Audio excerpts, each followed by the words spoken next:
Je vais terminer par une phrase qu'il va retenir. Son orgueil va bientôt le perdre.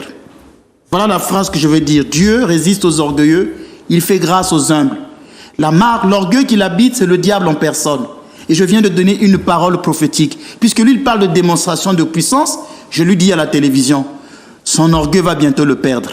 C'est la phrase, vous allez bientôt voir. Vous me direz, mais Père Menas, comment vous l'avez su? Son orgueil va bientôt le perdre.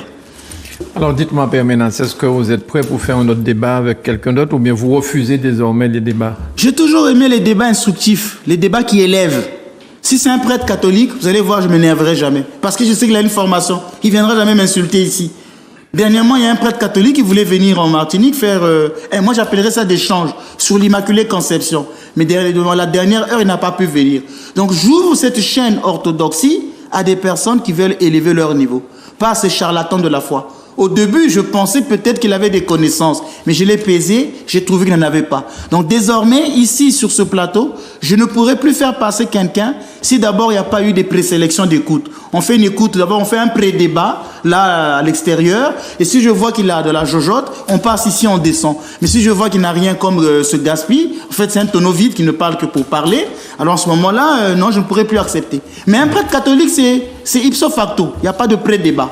Si c'est un prêtre catholique qui veut venir partager avec moi, pas de pré-débat. Mais quand ce sont les pasteurs là, autoproclamés, même Marcelo, je lui donnerai ce qu'on appellerait un pré-débat pour que je vois s'il a le niveau. Parce que souvent, la plupart de ces sont des malades, des gens déséquilibrés mentalement. Cette recherche de la popularité, ça peut être un signe de maladie.